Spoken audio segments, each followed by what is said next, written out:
બલદાણા ખાતે કોળી સમાજના સરપંચ પર થયેલ જીવલેણ હુમલા, જેમાં કોળી સમાજના નવીનભાઈની મદદ અર્થે અખિલ ભારતીય કોળી સમાજ તેમજ કોળી વિકાસ સંગઠન ગુજરાતના આગેવાનો બલદાણાના મોવા હોસ્પિટલ ખાતે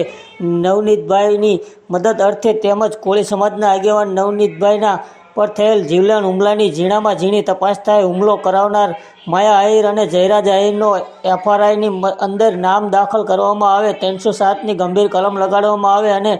આ કેસની સંપૂર્ણ તપાસ કરવામાં આવે કે કોઈપણ આરોપીને છોડવામાં ન આવે અને આ લોકોને જાહેરમાં સરઘસ કાઢી કાયદા વ્યવસ્થાનું ભાન કરાવવામાં આવે એવું કડક વલણ આપવામાં આવે અને બગદાણાના સરપંચ પરિવારને સંપૂર્ણ ન્યાય મળે એવું અખિલ ભારતીય કોળી સમાજ તેમજ કોળી વિશ્વ સંગઠન ગુજરાતના આગેવાનોની માંગ છે. આ કોળી વિકાસ સંગઠન ગુજરાતના સ્થાપક મુકેશભાઈ રાજપરા, અખિલ ભારતીય કોળી સમાજના મહિલા અધ્યક્ષ અલ્પાબેન ભગીરથભાઈ વાલાણી, બચુભાઈ